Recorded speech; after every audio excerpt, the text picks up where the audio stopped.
Hello to all of you guys. So आज जो topic हम स्टार्ट कर रहे हैं वो है माइनर ऑफ एनी एलिमेंट और माइनर ऑफ डिटर्मिनेंट।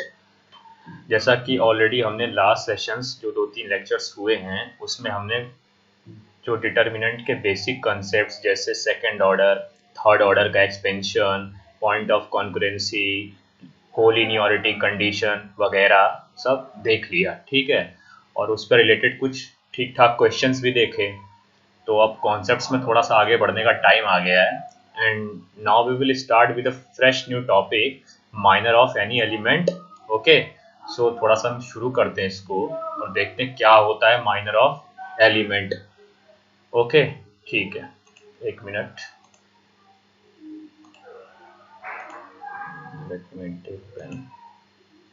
हाँ, तो जैसा कि देखिए माइनर ऑफ एनी एलिमेंट लिखा हुआ है, ठीक है। तो ये देखते हैं कि माइनर किसी एलिमेंट का डिफाइंड कैसे होता है। जैसे देखिए मैंने एक एग्जांपल लिया है कि लेट अ डिटर्मिनेंट एक डिफाइंड किया है और वो 3/3 का डिटर्मिनेंट है, कोई कमाल का डिटर्मिनेंट नहीं है। और जो इसके एलिमेंट्स हैं A11, ये A12, A13, A21, A22, A23, A31, A32 और A33। और जो इसका बोलते हैं नामकरण है, ये जो जिसको बोलते हैं AIJ रिप्रेजेंटेशन, इसके पीछे का रहस्य ऑलरेडी बताया जा चुका है। क्या था कि अगर A11 है तो इसमें फर्स्ट क्या है, ये फर्स्ट रो को रिप्रेजेंट कर रहा है, और जो दूसरा वाला 1 है ये क्या रिप्रेजेंट कर रहा है, ये वाला 1 फर्स्ट कॉलम को रिप्रेजेंट कर रहा है। तो इस तरह से सब के सब जितने एलिमेंट्स हैं ये अपने AIJ रिप्रेजेंटेशन में लिखे हुए हैं। ओके, ठीक है। तो ये रहा 3/3 का एक मैट्रिक्स है। तो इसमें देखिए कहना क्या चाहते हैं कि माइनर क्या होता है। तो माइनर कोई बड़ी चीज़ नहीं होती है। जैसे कि अगर मुझे लिखना है किसी मैट्रिक्स का, मैं बोलूं कि सपोज करो A12 का माइनर बताओ, A12 का माइनर क्या है। तो A12 का माइनर निकालने के लिए कुछ और नहीं, वही बस पुरानी पद्धति लगाएंगे जो ऑलरेडी हमने एक पिछले लेक्चर में डिस्कस की है। क्या कि अगर A12 का सपोज करो माइनर पूछ रहा है, सो जस्ट हमको A12 से जाने वाली एक वर्टिकल लाइन और A12 से जाने वाली एक हॉरिजॉन्टल लाइन। ओके, और जो बचा डिटर्मिनेंट में, क्या बचा, ये बचा और ये बचा, उसको डिटर्मिनेंट के अंदर लिख देंगे। डिटर्मिनेंट के अंदर लिख देंगे। लिखा है कि नहीं देखो, ये देखो डिटर्मिनेंट में लिखा है कि नहीं लिखा है। ये चारों एलिमेंट को देखो, इसको यहाँ लिखा हुआ है, वैसे का वैसा ही लिख दिया है, और इसको ऐसे लिख दिया है। देखो A21 यहाँ था, A21 यहाँ लिख दिया, A23 यहाँ था, A23 यहाँ लिख दिया, A31 यहाँ था, A31 यहाँ लिख दिया, और A33 यहाँ था, सो A33 यहाँ लिख दिया। तो ये जो आया डिटर्मिनेंट के अंदर, इसको बोलेंगे माइनर ऑफ A12। क्या बोलेंगे, माइनर ऑफ A12। और अगर माइनर ऑफ A12 है तो इसको रिप्रेजेंटेशन में कैसे लिखते हैं कि अगर A12 का माइनर लिखना है तो इतना बड़ा वर्ड थोड़ी लिखेंगे। तो इसको एक वर्ड से डिनोट करते हैं M12, जहां पर M क्या डिनोट करता है, माइनर को डिनोट करता है। और 12 मतलब one first row second column का जो एलिमेंट है उसका जो माइनर M, ये उसको रिप्रेजेंट करता है M12। ओके, सो M12 क्या रिप्रेजेंट करता है, A12 का माइनर। खत्म बात। तो होप आपको समझ में आया कि माइनर कैसे निकालते हैं। तो एक एग्जांपल और क्लियर करता हूं, पूरा ही क्लियर हो जाएगा, ठीक है। जैसे देखते हैं कि एक एग्जांपल है कि अगर मुझे माइनर ऑफ A31 निकालना है, suppose I have to find the value of minor of A31। So what I will do, सबसे पहले क्या करूंगा, A31 आइडेंटिफाई करूंगा। A31 ये रहा, और A31 से जाने वाला एक वर्टिकल और एक हॉरिजॉन्टल लाइन, जो भी बचा डिटरमिनेंट में छाप दूंगा। क्या बचा, ये चारों एलिमेंट। ये चारों एलिमेंट देखो, चारों एलिमेंट को ऐसे ही लिख दिया गया है डिटरमिनेंट में। A12, A12, A13, A13, A22, A22 and A23, this is A23।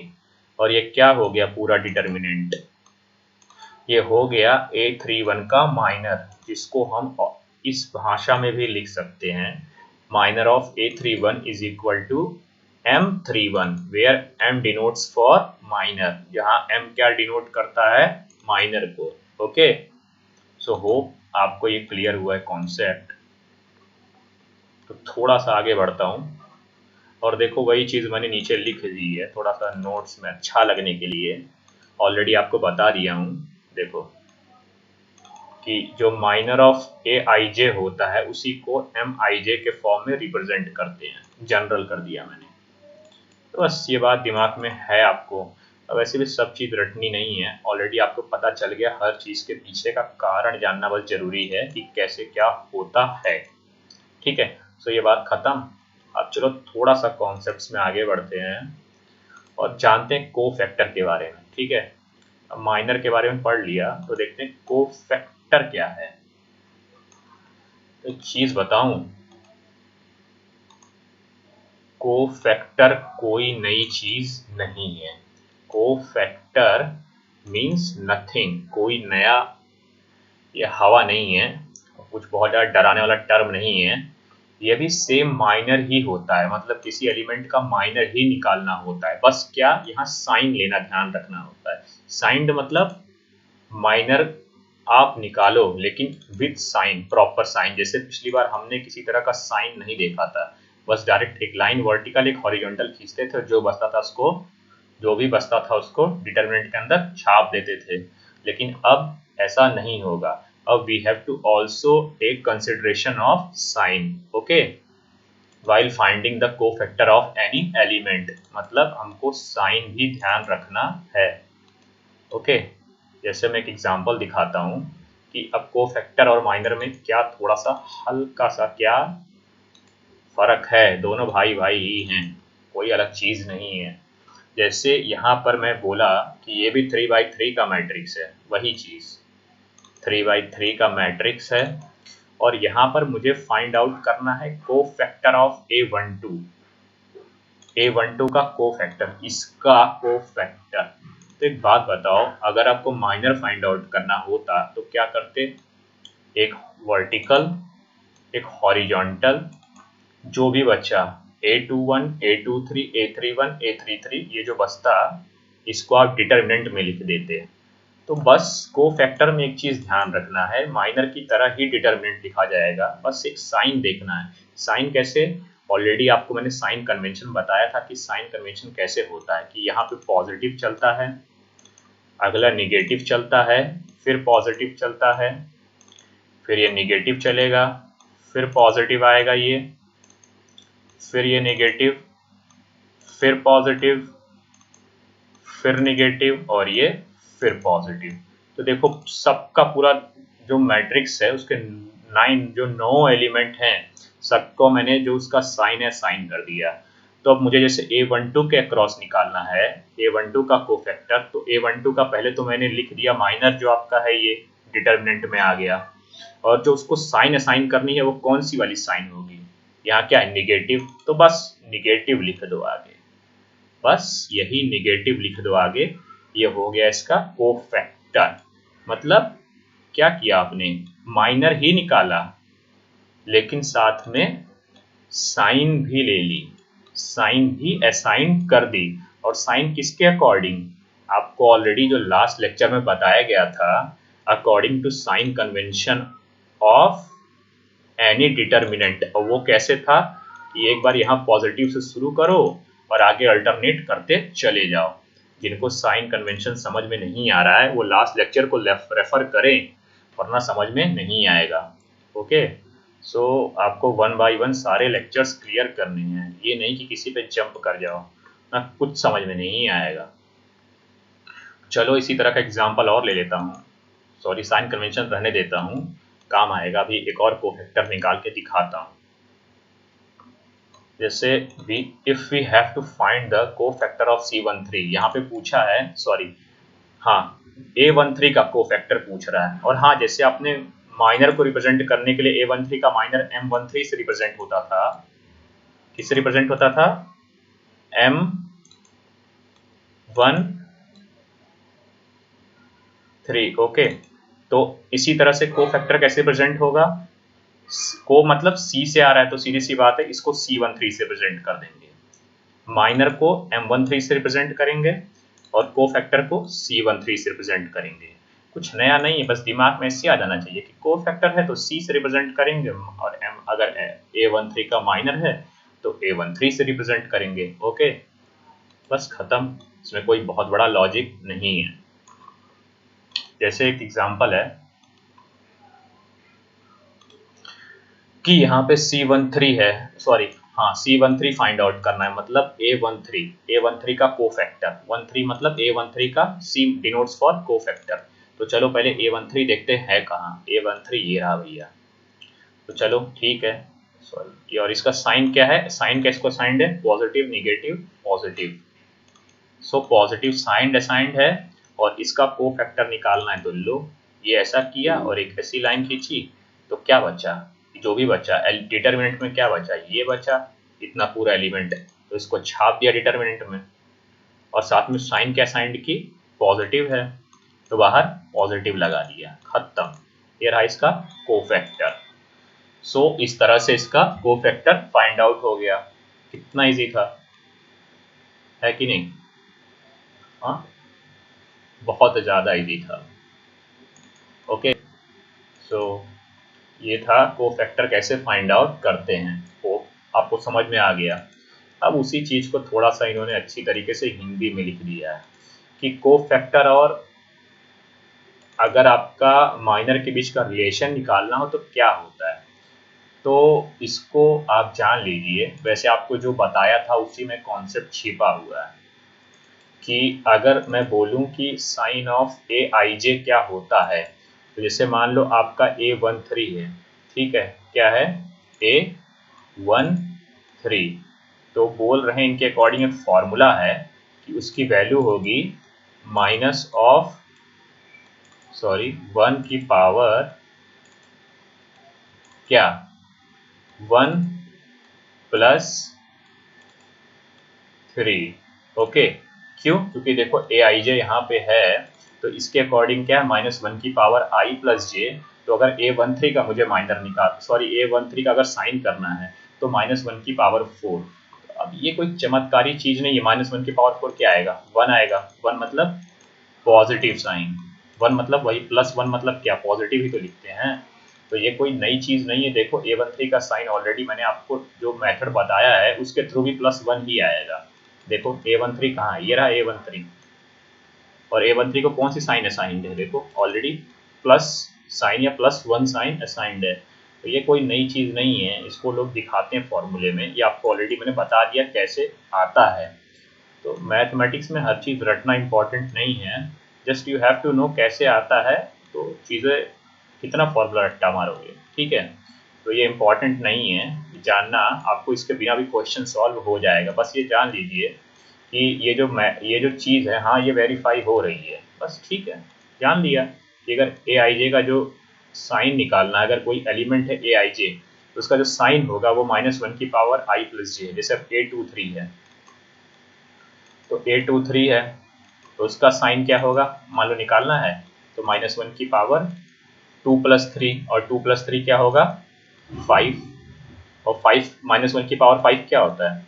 -1 होगा, तो मतलब साइन -1 आएगा। चलो एक बार देखते हैं क्या सही बात है, ये सही चेक करके देखते हैं। चलो ठीक, ऊपर देख लेते हैं A23 कहाँ है।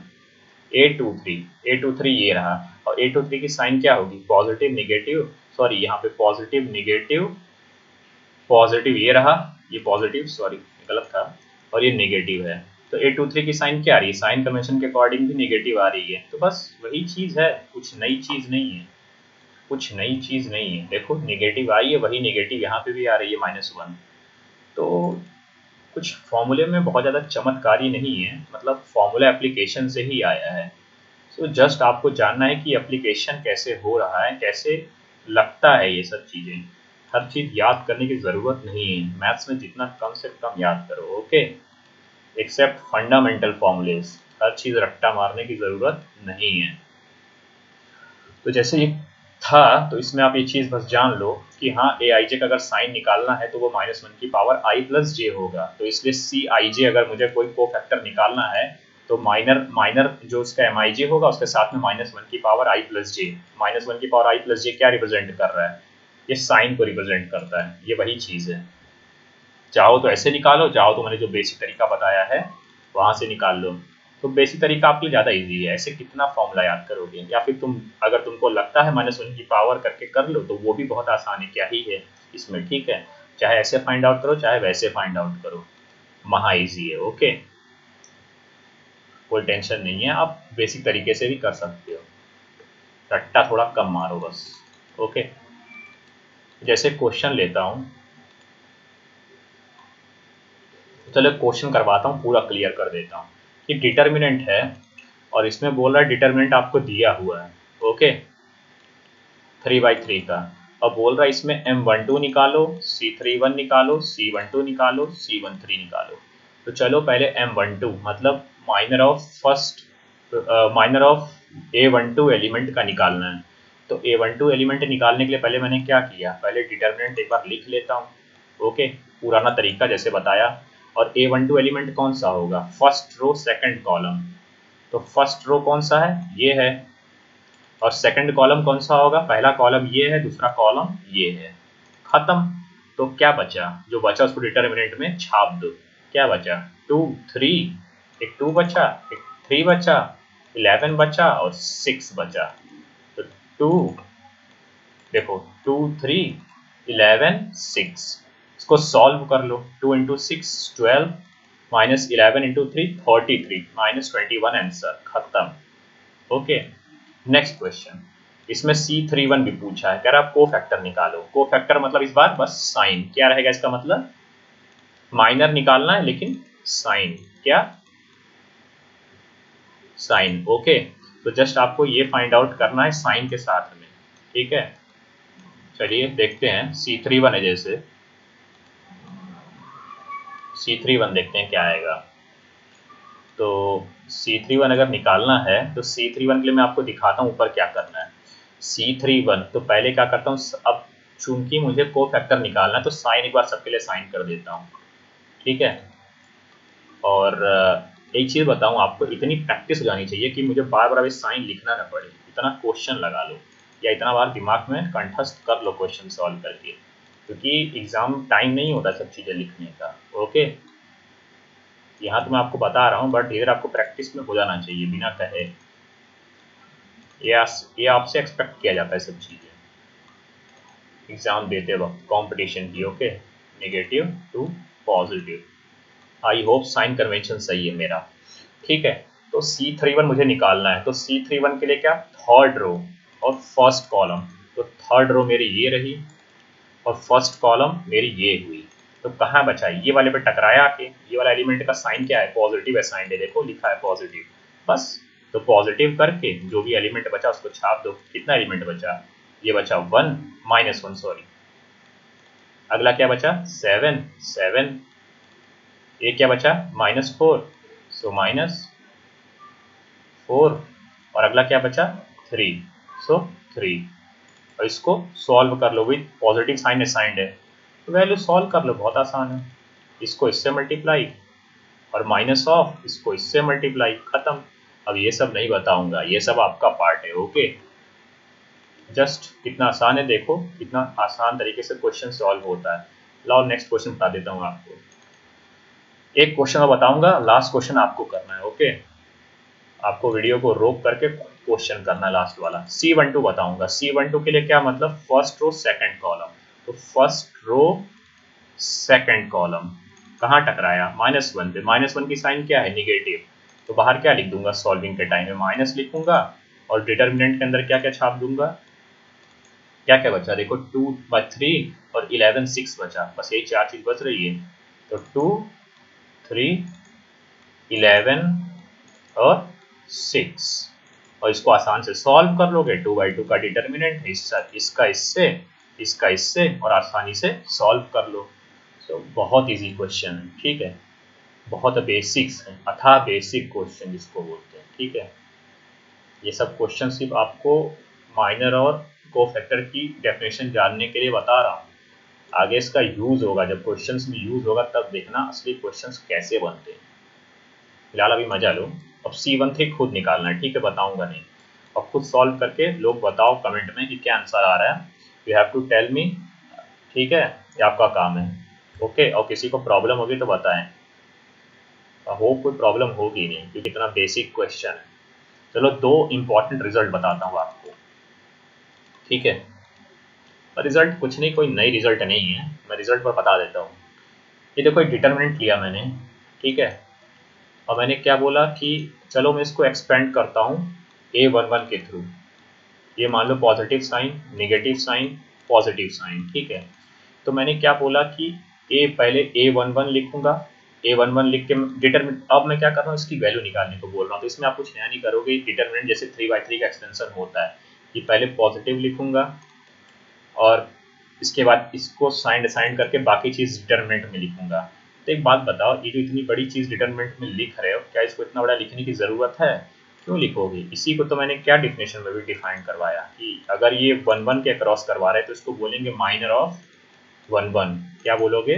माइनर ऑफ M11, है कि नहीं? तो जब इसको फाइंड आउट करोगे तो इसको लिख सकते हो A11 into, sorry, A11 into minor of C11। और यहाँ C क्यों लिखा? सुनो, M क्यों नहीं, C क्यों लिखा? क्योंकि साथ में मैं साइन भी असाइन कर रहा हूँ। तो जब A11 लिखूंगा तो साथ में क्या लिखूंगा? C11 क्यों लिखूंगा? क्योंकि विथ साइन असाइन किया और साथ में जो डिटरमिनेंट वाला लिखा ये किसके कॉरस्पॉन्डिंग है? A11 के कॉरस्पॉन्डिंग है। तो A11 के साथ क्या लिखा? C11। तो ये आ गया मेरा पहला एक्सपेंशन। अब बाद में क्या करूंगा? माइनस ऑफ A12 और उसके बाद इसके अक्रॉस एक्सपेंशन। तो माइनस ऑफ A12 और उसके बाद जो डिटर्मिनेंट में बचा उसको लिखूंगा। तो माइनस ऑफ अगर A12 लिखा, या उसको सीधे सीधे लिख सकता हूँ, A12 लिखो डायरेक्ट, ठीक है। आप A12 लिखो और जो भी बचा आप अंदर जो भी साइंड करके साइंड करते हो उसको क्या बोलते हो? आप उसी को तो कोफैक्टर बोलते हो उसका। अभी जो मैंने पीछे बताया कि 1 2 का कोफैक्टर होगा वो, और वो 1 2 का कोफैक्टर क्या होगा? C12 होगा। समझना बहुत जरूरी है, वापस बता रहा हूँ एक बार, देखो एक बार फिर समझ लो। और उसके बाद मैं एक बार पहले आपको क्लियर कर देता हूँ कि जैसे अब उसके बाद जब आप A13 के क्रॉस बढ़ोगे, ठीक है, तो वैल्यू फाइंड आउट करने के लिए तो A13 लिखते हो और A13 लिख के और उसके बाद पॉजिटिव लिख करके उसके असाइन जो डिटर्मिनेंट है उसको लिख देते हो और बराबर पूरा डिटर्मिनेंट की वैल्यू हो जाती है। तो A13 के क्रॉस जो ये चीज़ आती है विथ साइंड आती है, इसको क्या बोलते हो? इसी को तो बोलते हो आप माइनर ऑफ A13, बोलते हो कि नहीं बोलते हो? क्या बोलते हो? Minor of A13। और जब साइंड असाइन जाती है तो क्या बोलते हो उसके साथ में? तो बोलते हो कोफैक्टर ऑफ 13। तो बस वही चीज हो गई ना कि इसका मतलब क्या हो गया? A13 into C13 cofactor.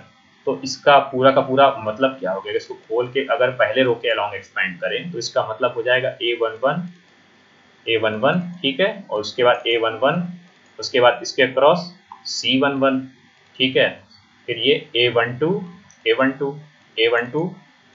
उसके क्रॉस C12, ठीक है, फिर A13, ओके, A13 और उसके क्रॉस C13, तो C13, ओके। ये मेरा पहला आ गया, ओके। तो और भी तरीके से मैं एक्सपेंड कर सकता हूँ, जैसे ज़रूरी नहीं है कि मैं पहली रो के अलॉन्ग ही एक्सपेंड करूँ। आप कहो कि मैं तो भैया पहले कॉलम के अलॉन्ग एक्सपेंड करूँगा या तीसरी रो के अलॉन्ग एक्सपेंड करूँगा, तो क्यों नहीं कर सकते हो? आपकी मर्जी, बिल्कुल। आप किसी भी रो या कॉलम के थ्रू जा सकते हो, वैल्यू सेम आएगी डिटर्मिनेंट की, ओके। जैसे यहाँ पे मैंने क्या बोला कि अभी तो मैंने पहली रो ली थी, चलो मैं सेकंड रो लेता हूँ। तो सेकंड रो के लिए क्या, इसको मान लो अगर आपने पॉजिटिव तो इसको नेगेटिव, पॉजिटिव, नेगेटिव, बार बार समझने की ज़रूरत नहीं है, इतना जान लो कि जैसे अब मैंने क्या किया। अब जैसे मैं A21 के अगर अक्रॉस करता हूँ तो क्या लिखूंगा? मान लो A21 के थ्रू आंसर निकालता हूँ तो पहले A21 लिखूंगा, फिर A21 के थ्रू जो को फैक्टर जाता है तो A21 के अक्रॉस को फैक्टर क्या होगा? विद साइन हो जाएगा C21। तो A21 इंटू C21, इसी तरह से A22 into C22, A22 into C22, और A23 इंटू C23, तो A23 इंटू C23। तो इस तरह से भी डिटरमिनेंट की वैल्यू ये भी पॉसिबल हो सकती है, और ये चाहे इस तरह से लिखो चाहे इस तरह से लिखो, दोनों की वैल्यू सेम आएगी। अब इसी तरह से अगर मैं थर्ड रो के अलॉन्ग अगर मैं आंसर निकालूं, थर्ड रो के अलॉन्ग डिटरमिनेंट की वैल्यू फाइंड आउट करूं, तो कैसे आएगी? A31 इंटू C31, तो A31 into C31, A32 into C32, तो A32 into C32, A33 into C33, तो A33 इंटू C33। तो इस तरह से एक और पॉसिबल कॉम्बिनेशन हो गया। अब क्या यही 3 कॉम्बिनेशन पॉसिबल है? नहीं, अभी तो रो के अलॉन्ग एक्सपेंड किया हूँ, अभी कॉलम के अलॉन्ग भी एक्सपेंड कर सकता हूँ। पूछो कैसे? ये देखो बताता हूँ कैसे। ये रहा तुम्हारा पहला कॉलम, एक मिनट सॉरी, ये रहा तुम्हारा पहला कॉलम। ओके, अब मैं इसके अलॉन्ग एक्सपेंड करूंगा, तो चलो पहला A11 के अलॉन्ग एक्सपेंड किया, तो पहले A11 के जब अलॉन्ग एक्सपेंड करूंगा तो ये रहा पहले तो A11 इंटू C11, फिर अब मैं इधर न जाकर के इधर से एक्सपेंड कर रहा हूँ, तो फिर A21 की ओर बढ़ूंगा, A21 और A21 के अलॉन्ग फिर उसके बाद उसका कोफैक्टर, तो A21 इंटू C21। तो देखो A21 इंटू C21, पहले क्या था? पहले A11 इंटू C11, फिर A21 इंटू C21, ओके, फिर A31 इंटू C31। इसी तरह से अगर मैं सेकंड कॉलम, ये तो हो गया पहला कॉलम, अगर इसी तरह से मैं सेकंड कॉलम के थ्रू जाऊं तो वो होगा A12 इंटू C12, देखो, फिर A22 इंटू C22, और इसी तरह से A32 इंटू C32। ओके, ये हो गया सेकंड कॉलम के अलॉन्ग, पूरा हो गया सेकंड कॉलम के अलॉन्ग ये वाला एक्सपेंशन। चलो अभी थर्ड कॉलम भी बाकी है, पूरा दिखाई देता हूँ कितने कॉम्बिनेशन पॉसिबल होंगे। ओके, दिमाग खोलना बहुत इंपॉर्टेंट है भैया। देखो ये रहा तुम्हारा थर्ड कॉलम, तो थर्ड कॉलम क्या है तुम्हारा? ये रहा। चलो थर्ड कॉलम के अलॉन्ग इस बार वैल्यू निकालता हूँ, तो पहले क्या होगा? A13 इंटू C13, तो A13 इंटू C13, ओके, फिर मैं इसके अलॉन्ग आ जाऊँगा नीचे आते हुए, ओके, A23 इंटू C23, तो A23 इंटू C23, और फिर प्लस A33 इंटू C33, तो A33 इंटू C33। अब तो आई थिंक सारे कॉम्बिनेशन खत्म हो गए होंगे, अभी भी कोई बचा है? हाँ, नहीं बचा है। क्यों? क्योंकि मैंने तीनों रो वाला भी कॉम्बिनेशन ले लिया और तीनों कॉलम वाला भी ले लिया। ठीक है, तो कोई कॉम्बिनेशन बचा नहीं। ओके, सो इस तरह से टोटल कितने कॉम्बिनेशन के फॉर्म में हम लिख सकते हैं इस डिटरमिनेंट को? 6 कॉम्बिनेशन। गिन लो, एक मिनट, गिन लो, 1 2 3 4 5 6। कितने फॉर्मूले टोटल बन गए हैं? 6 फॉर्मूले बन गए हैं, और 6 की वैल्यू कितने के बराबर आएगी? इसी डिटरमिनेंट के वैल्यू के बराबर आएगी। कितने के बराबर आएगी? इस डिटरमिनेंट के वैल्यू के बराबर आएगी। ओके, तो 6 चीज कुछ और नहीं, 6 की 6 सेम चीजें हैं, चाहे इसको लिखो, इसको लिखो, इसको लिखो, इसको लिखो, या इसको लिखो, या इसको लिखो, बातें सेम है और सारी की सारी वैल्यू डिटरमिनेंट की वैल्यू के इक्वल आएगी। ओके, ये बस इतना था। अब एक लास्ट कंसेप्ट डिस्कस करने जा रहा हूं, एक minute, let me resolve of this, खत्म कर देता हूं। हाँ, तो जो लास्ट है वो है कि अभी तक तो मैंने क्या लिया था कि A11 लेके उसका कॉरस्पॉन्डिंग उसका कोफैक्टर, A12 लेके उसका कोफैक्टर, और A13 लेके उसका कोफैक्टर। अच्छा, अगर ऐसा करता हूँ कि A11 लेता हूँ लेकिन कॉरस्पॉन्डिंग कोफैक्टर सेकंड रो के लेते जाते हैं, जैसे मतलब मैंने क्या किया, A11 अभी तक आपने क्या किया था, A11 C11 plus A12 C12 plus A13 C13, वो डिटरमिनेंट के वैल्यू के बराबर आया। लेकिन अगर मैं ऐसा लूँ कि A11 लेकिन कोफैक्टर इसका ले लूँ C21, और फिर प्लस करूँ A12 plus A12 into C22, मतलब इस बार फिर कोफैक्टर इसका ले लूँ, और फिर प्लस करूँ A13 और कोफैक्टर ऑफ, लेकिन इस बार इसका कोफैक्टर ना लेकर के नीचे वाले सेकंड रो का कोफैक्टर उसके कॉरस्पॉन्डिंग एलिमेंट मतलब C23 का ले लूँ, मतलब A11 इंटू C21 करूँ प्लस A12 इंटू C22 और A13 इंटू C23। तो पता है इसकी वैल्यू क्या आएगी, जाने सोचने लायक है ना, कि अगर मैं क्या करता हूँ कि एलिमेंट्स किसी और रो का लूँ और को फैक्टर उसके कॉरस्पॉन्डिंग उस रो या एलिमेंट उस रो का न लेकर के या उस कॉलम का न लेकर के मैं किसी और कॉलम या किसी और रो का ले लूँ, तो वैल्यू क्या आएगी पता है? तो वैल्यू क्या आएगी, वैल्यू आएगी 0। पढ़ो क्या आएगी, 0, ढेली 0 आएगी। Okay, if we take elements of some row but corresponding cofactor of some other row then result will be 0। मतलब मैंने क्या किया, एलिमेंट किसी एक रो का लिया लेकिन कोफैक्टर पढ़ो इसको, cofactor of some other row, cofactor मैंने किसी और रो का ले लिया, अब जरूरी नहीं सेकंड थर्ड का ही ले लो।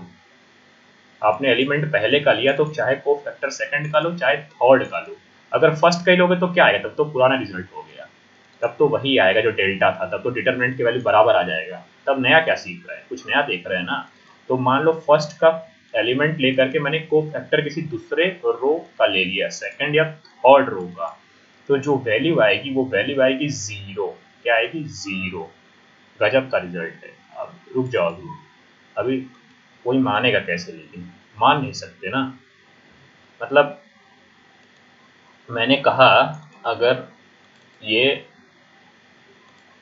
A11 है तो मैंने लिया C21, ओके, और फिर A12 लिया तो C22 और A13 लिया तो C23 इज इक्वल टू 0 आएगा। मैं कह रहा हूँ ये आएगा, या फिर मैं बोल रहा हूँ चलो आप ले लो, क्या बात है, यहाँ पे मैंने कौन सा लिया है, A12 लिया है, ठीक है। मान लो मैंने फर्स्ट ये सेकंड कॉलम टारगेट कर दिया, तो सेकंड कॉलम को अगर मैंने लिया है और मैं बोल रहा हूँ कि देखिए क्या है, हाँ अगर सेकंड कॉलम ले रहा हूँ और सेकंड कॉलम के एलिमेंट्स उठा रहा हूँ, A12 लिया, A12 और मैंने कहा जो मेरा को फैक्टर है मैंने फर्स्ट कॉलम का उठा रहा हूँ उसके कॉरस्पॉन्डिंग, मतलब अगर A12 है तो C11, ओके, A22 है तो A22 इंटू C21 और A32 है तो इंटू C31, तो इसकी वैल्यू भी क्या आएगी, 0। क्यों, क्योंकि इस बार भी आपने इसके साथ में दूसरा कॉलम का ले लिया, अगर इसके साथ में इसी का लेता A12 इंटू C12 करता, A12 into C12, A22 into C22 plus A32 into C32, तो पता क्या था, तब तो पुराना केस हो जाता, इस सेम कॉलम या सेम रो का होता तो डेल्टा हो जाता, लेकिन अगर अदर कॉलम या अदर रो का हो गया तो वैल्यू 0 हो गई, ठीक है, ये होगी। अब तुम पूछोगे कैसे होगी, ऐसा थोड़ी ना होता है, कुछ भी बता दो मैथ्स में और होता है, तो चलो ठीक है, आत्मसंतुष्टि नाम की भी चीज़ के लिए इसको हम प्रूफ करेंगे। ओके, मैं दिखा देता हूँ, वैसे पार्ट नहीं होता, एग्जाम में पूछता नहीं है सर प्रूफ वगैरह, लेकिन आत्मसंतुष्टि जो है ये बहुत ज़रूरी होती है मैथ्स में। ओके, कि आप आत्मसंतुष्ट हो जाइए, ठीक है भाई। कैसे मान लें, दिखाओ करके। ओके ठीक है, दिखा देते हैं कैसे होता है, ठीक है। तो आपकी आत्मसंतुष्टि के लिए मैं करता हूँ, मैं मान लो यही उठा के दिखा रहा हूँ कि चलो इसको दिखाता हूँ, प्रूफ करके 0 होगा, अगर आपको नहीं मानना है तो। मैंने उठाया A11 इंटू C21 किया प्लस A12 इंटू C22 और A13 इंटू C23, ओके ठीक है। अब मैंने क्या बोला, A11 को मैंने A11 जैसा ही रखा और C21 की वैल्यू मैंने पुट कर दी, तो C21 क्या होता है, ऑलरेडी आपको बताया था को फैक्टर, और C21 फाइंड आउट करना आपके बाएं हाथ का खेल हो गया होगा। कैसे पूछो, C21 क्या है, उसके लिए क्या करना है, मुझे बस साइन असाइन करनी है, तो देखना है पहले C21 है कहाँ, तो C21 second row first column, तो सेकंड रो ये रहा और फर्स्ट कॉलम ये रहा, और इसके साथ में इसकी साइन असाइन कर देनी, तो साइन क्या होगी इसकी, वैसे इसकी पॉजिटिव है तो इसकी निगेटिव होगी, तो लो निगेटिव साइन के साथ में डिटरमिनेंट में जो बचा उसको लिख दूंगा, क्या बचा, A12 A13 A32 A33, तो ये रहा A12 A13 A32 A33 आ गया C21 की वैल्यू, माइनस ऑफ ये माइनस के साथ में, और साथ में ये डिटरमिनेंट आ गया आपका, और A11 साथ में ये आपका मल्टीप्लाई है, खत्म। अब इसी तरह से A12 और C22, और इस बार C22 second row second column का जो है उसका कोफैक्टर निकालना, तो उसके लिए क्या करना है, एक मिनट पहले इसको क्लियर कर देता हूँ ना, हो जाओगे कंफ्यूज इसी में। ओके, तो ये रहा सेकंड रो सेकंड कॉलम। तो एक मिनट थोड़ा साइन कन्वेंशन कर देता हूँ ऐसे ही दिखाने के लिए आपको, बाकी अब आपके दिमाग में हो जाना चाहिए, बार बार दिखाना की ज़रूरत नहीं पड़े, ठीक है। तो ये रहा आपका A22 का मुझे C22 निकालना है। तो पहले A22 मैंने आइडेंटिफाई कर लिया, देखो सेकंड रो सेकंड कॉलम है, उसका मुझे कोफैक्टर निकालना है। तो ये A22 और उसकी साइन क्या है, पॉजिटिव। तो जो बचा उसको डिटरमिनेंट में पॉजिटिव के साथ लिख दूंगा। तो क्या डिटरमिनेंट में बचा, A11 A13 A31 A33। तो ये देखो A12 के साथ में क्या लिख दिया, C22 की वैल्यू लिख दी, क्या लिखी A11 A13 A31 A33, वही आए जो लिखा, देखो ऊपर देख लो, ये देखो ऊपर, ये रहा ऊपर जो भी है यही है, ठीक है। तो इसी तरह से A13 अब C23 निकालना आपका काम है। C23 मैं नहीं निकालूंगा, इसको आपको निकालना है। And you have to find yourself कि C23 क्या आएगा। फिर भी बता देता हूँ वरना आत्मसंतुष्टि कैसे होगी। C23 कैसे आएगा, तो C23 जो आएगा वो आएगा, ये रहा सेकंड रो थर्ड कॉलम। और क्या बचा, और वो भी किस साइन के साथ में, निगेटिव साइन असाइंड होगी। और क्या आएगा, जो बचा डिटरमिनेंट में क्या बचा, A11 A12 A31 A32। तो बचा ना माइनस साइन के साथ में, देखो क्या आया, माइनस साइन आया A13 के साथ में। और क्या है साथ में डिटरमिनेंट में, वही आया जो मैंने बताया, A11 A12 A31 A32। Okay, तो इस तरह से जो डिटरमिनेंट की वैल्यू थी वो मैंने निकाल ली। क्या निकाल ली, ये जो पूरा एक्सप्रेशन था इसका वैल्यू ये आ गया। ओके, अब इसको निकालना है तो कोई पहाड़ का राई तो रह नहीं गया, क्यों, इसको 2/2 बचा है जिसको खोलने में आप महारत हासिल है। ये इसको इससे मल्टीप्लाई माइनस इसका इससे, तो लोग सबका मैंने एक्सप्रेशन अंदर को साथ में निकाल दिया। सॉल्व करना कौन सा बड़ा काम है, -A11 लिखो, -A11 इंटू डिटरमिनेंट की वैल्यू। इसके लिए क्या करना है, A12 into A33 minus A32 into A13, वही लिखा। अगला प्लस A12 और साथ में इसके साथ में क्या आएगा, A11 into A33 minus A31 into A13। तो A11 A33 minus A31 A13, और अगला माइनस A13, और अगला क्या ब्रैकेट में है, A11 A32 minus A31 A12। Okay, तो ये रहा, इसमें पुट कर दिया, ये खत्म। अब ओपन करो, मैनिपुलेशन करो, ये मेरा पार्ट नहीं है। और देखो क्या कट कर 0 आ रहा है, मेरा तो 0 आ रहा था, देख लेना तुम्हारा भी 0 आएगा। 0 कैसे नहीं आएगा भाई, आएगा 0। सॉल्व करो और देखो, ठीक है, और थोड़ा खुद से सॉल्व करने की कोशिश करो। ओके, जो कैलकुलेशन पार्ट है इसको तगड़ा बनाओ, क्वेश्चंस को सॉल्विंग की एबिलिटी फास्ट होनी चाहिए आपकी, एग्जीक्यूशन टाइम बहुत कम होना चाहिए, ठीक है। कॉन्सेप्ट अप्लाई करना उसमें टाइम लग सकता है, लेकिन एक बार लग गया उसके बाद क्वेश्चन को करने का जो गति है, स्पीड, वो बहुत तेज होना चाहिए, ठीक है। सो ये था आज का जो टोटल कॉन्सेप्ट्स थे, मैंने आज के डिस्कस कर लिए। ओके, सो होप आपको चीज़ें थोड़ी क्लियर हुई होंगी, माइनर और कोफैक्टर क्या था क्या नहीं है। लेटर जो हमारा आगे जो आएगा वीडियो, तो उसमें थोड़ा कॉन्सेप्ट्स को मिक्स करके क्वेश्चंस देखेंगे, और उसके अलावा कॉन्सेप्ट्स में आगे भी बढ़ेंगे। ओके, सो आज के लिए तो इतना ही काफ़ी है, और होप आपको ये वीडियो पसंद आई होगी। सो अगर ठीक लगी तो थोड़ा शेयर कर देना दोस्तों के साथ, एंड सब्सक्राइब, ओके, सब्सक्राइब तो ज़रूर कर दो, और प्रिपरेशन अच्छे से करते रहो, और अच्छी तरीके से तैयारी करते रहो। ओके, बस क्वेश्चंस लगाते रहो, ठीक है। So thank you to all of you.